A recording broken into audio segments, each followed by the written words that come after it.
안녕하세요. 8월 3일 생명의 삶 큐티 말씀 함께 나누겠습니다. 로마서 6장 1절로 11절까지의 말씀입니다. 주말에 말씀을 간략하게 조금 정리를 하고 로마서 5장의 말씀을 정리를 하고 넘어가면 로마서 5장 1절은 그러므로 우리가 믿음으로 의롭다 하심을 받았으니 우리 주 예수 그리스도로 말미암아 하나님과 화평을 누리자, 이렇게 시작이 되었었죠. 그러니까 믿음으로 의로움을 덧입게 된 우리들이 우리의 의로움 때문이 아니라, 우리의 어떤 의로운 행위 때문이 아니라 믿음으로 얻게 된 의로움이기 때문에 그것이 주께로부터 우리에게 주어진 것에 대해서 우리가 예수 그리스도로 말미암아 하나님과 화평을 누리는 그 길이 열렸다라는 것이죠. 그래서 이것을 우리가 로마서에서 제가 아주 성경 전체 안에서 제 믿음의 근간처럼 이렇게 고백하는 말씀 구절인데, 로마서 5장 8절입니다. 우리가 아직 죄인 되었을 때 그리스도께서 우리를 위하여 죽으심으로 하나님께서 우리에게 대한 자기의 사랑을 확증하셨다라는 것. 우리가 아직 죄인이었을 때, 여전히 죄인일 때 하나님께서는 우리를 사랑하시기로 이미 확증하셨다는 거예요. 그 일을 예수 그리스도의 죽으심으로 완성시켜 내셨다는 겁니다. 그 말씀이 로마서 5장에 나오죠.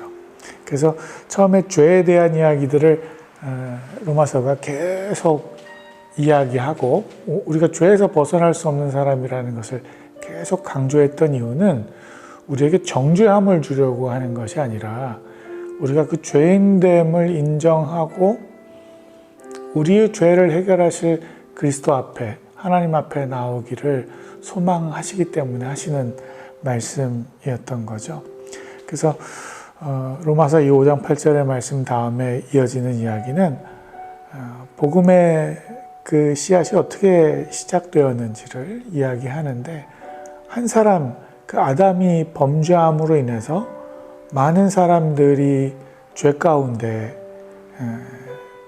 빠지게 되었던 사건, 많은 사람들이 그 죄의 책임을 물어야 됐던 그 사건을 또 한 사람 예수 그리스도를 통해서 많은 사람들이 의롭다 하심을 받게 되었다는 것. 이것이 예수 그리스도의 능력이고 예수 그리스도를 통해서 우리에게 전해진 생명의 그 역할, 생명의 그 통로가 그렇게 열렸다는 걸 이야기하는 거죠. 그래서 로마서 5장 20절에도 보면 죄가 더한 곳에 은혜가 그래서 더 넘쳤다고. 그래서 모든 사람들이 죄 가운데 빠져 있었는데 그 죄 가운데 빠진 저와 여러분들의 삶 가운데 그 한 사람 예수 그리스도를 통한 은혜가 의로 넘쳤다, 이렇게 고백하는 거죠. 그래서 6장이 이어집니다. 6장 1절. 그러면 우리가 무슨 말을 해야 하겠습니까? 은혜를 더하게 하려고 죄 가운데 머물러 있어야 하겠습니까? 이게 그러니까 가끔 보면요, 그런 질문들을 해요. 우리가 죄인이었기 때문에 그리스도의 은혜를 덧입었다는 거죠. 그럼 이게 어떤 그 오역이 일어날 수 있냐면, 그럼 우리가 더 많은 죄를 지은 사람이라면 더 많은 은혜를 입게 되는 거겠구나, 이렇게 오해할 수 있죠. 그래서 그 얘기가 나오는 겁니다. 은혜를 더하게 하려고 죄 가운데 머물러야겠습니까? 그럴 수 없다는 겁니다. 결코 그럴 수 없습니다. 죄에 대해 죽은 우리가 어떻게 죄 가운데 그대로 살겠습니까? 그리스도와 연합해 세례를 받은 우리는 모두 그리스도의 죽으심과 연합해 세례를 받은 줄을 알지 못합니까? 질문이 계속 쏟아집니다. 우리가 죄 가운데 죽었다는 겁니다. 근데 어떻게 은혜를 경험한 우리가 다시 그 죄 가운데 거하겠습니까? 그리스도와 연합해 세례를 받은 우리는 모두 그리스도의 죽으심과 연합해 세례를 받은 줄 알지 못합니까? 그래서 이 세례의 의미가 나와요. 세례가 뭐죠? 예수 그리스도의 죽으심과 더불어 우리가 물 안으로 침례는 저도 팔당댐에서 침례를 중3 때 받았었는데요. 보통 보면 이제 목사님과 옆에 또 도와주시는 이제 전도사님이나 뭐 부목사님들이 이렇게 머리에 이렇게 손을 얹고 내가 성부와 성자와 성령의 이름으로 세례를 주노라 하고 뒤로 이렇게 넘기면서 물 안에 이렇게 잠가 넣잖아요. 근데 그 의미가 너 한번 물속에 들어가서 골탕 먹어봐라 뭐 이런 의미가 아니라 물속에 들어가면 우리가 숨을 못 쉬잖아요. 이게 사실은 죽음을 의미하는 겁니다.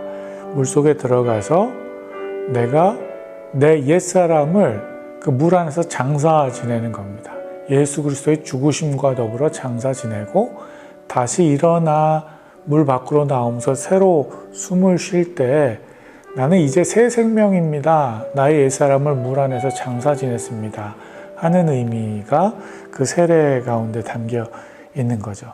그래서 오늘 본문 말씀 보면 그리스도와 연합해 세례를 받은 우리는 모두 그리스도의 죽으심과 연합해 세례를 받은 줄을 알지 못합니까? 바로 그 의미예요. 그래서 4절, 그러므로 우리는 그리스도의 죽으심과 연합해 세례를 받음으로써 그분과 함께 묻혔습니다. 함께 묻히는 겁니다. 그리스도의 그 죽으심을 내가 세례를 받음과 동시에 그 예식을 통해서 나도 그리스도와 함께 죽었습니다. 고백하는 겁니다.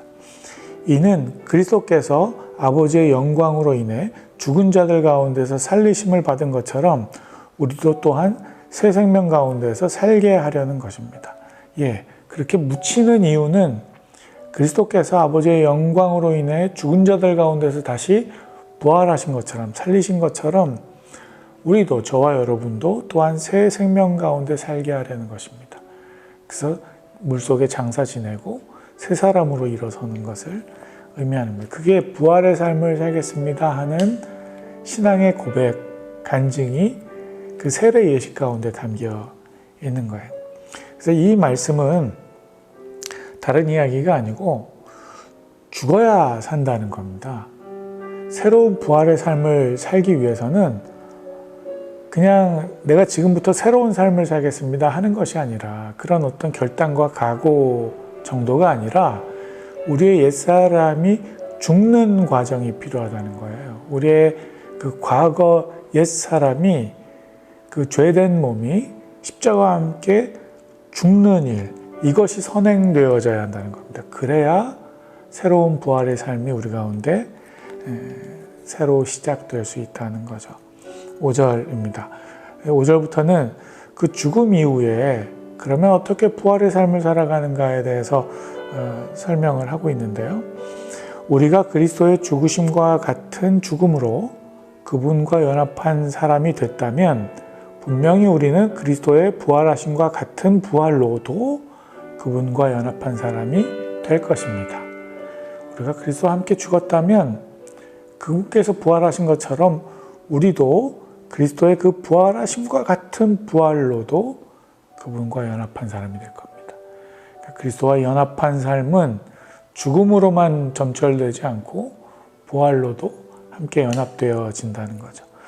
우리의 옛사람이 십자가에 못 박힌 것은 죄의 몸이 멸해져 우리가 더 이상 죄의 종이 되지 않게 하려는 것임을 압니다. 우리의 옛사람이 십자가에 못 박혀 죽는 것, 그건 우리의 죄가 멸해진다는 거예요. 더 이상 그 죄의 종노릇하지 않게 된다는 것을 의미하는 거예요. 이게 세례의 의미죠. 이는 죽은 사람은 이미 죄에서 벗어났기 때문입니다. 죽은 자에게 죄를 묻지 않잖아요. 제가 그 법률 용어를 잘 지금 기억을 못 하겠는데,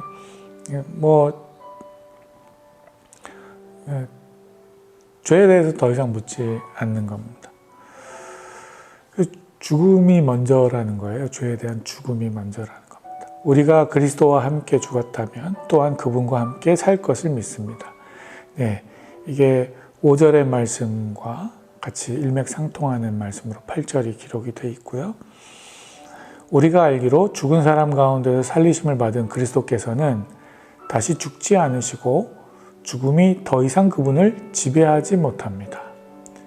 예수 그리스도의 그 부활의 정체성을 다시 한번 이야기하는 겁니다. 예수님이 그렇게 죽으셨지만 이제는 다시는 그 죽음은 없다는 겁니다. 조금 더 부연해서 10절에서 설명하는데 그리스도께서 죽으신 것은 죄에 대해 단번에 죽으신 것이요.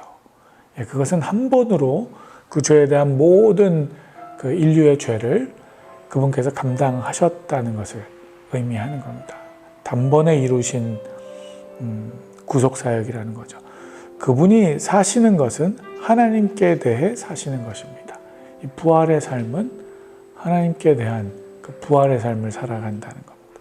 11절 이와 같이 여러분도 자신을 죄에 대해서는 죽은 자요 하나님께 대해서는 그리스도 예수 안에서 산 자로 여기십시오.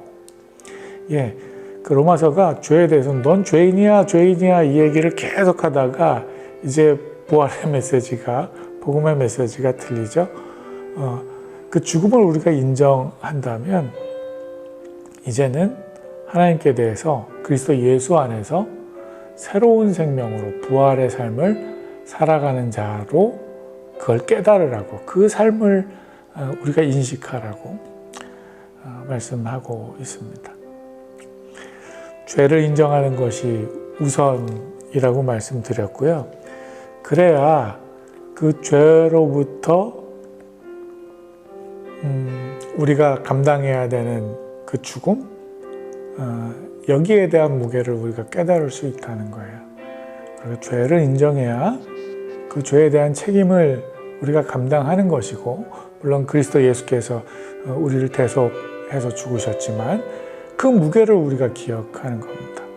그리고 그래야 그리스도의 그 연합한 죽음과 더불어 그리스도와 연합한 부활의 삶을 우리가 살아가게 된다는 것. 이게 거듭남이죠. 성경에서 이야기하는 거듭남. 거듭남의 삶을 살아가고 계십니까? 여전히 우리의 삶 가운데에는 날마다 이 거듭남의 고백이 필요한 것 같습니다. 오늘 비가 참 엄청나게 폭우가 쏟아지기도 하는 그런 날씨인데 오락가락하네요. 우리의 삶이 이렇게 오락가락하는 것 같습니다. 은혜 가운데 머물기도 하는데 또 한편 어찌할 수 없는, 우리는 통제할 수 없는 그런 죄악 가운데 머물기도 하는 거죠. 그럴 때마다 그리스도의 이 복음, 이 말씀을 우리가 다시 한번 기억하셔서 우리가 그리스도 예수 안에서 하나님에 대해서 산자로 다시 부활한 삶을 살아가는 자라는 것, 이걸 오늘 하루 또 기억하시고 복음 안에 거하시는 저와 여러분 되셨으면 좋겠습니다. 행복한 하루, 또 감사한 하루 오늘 함께 살아가실 수 있기를 예수님의 이름으로 간절히 축원드립니다. 감사합니다.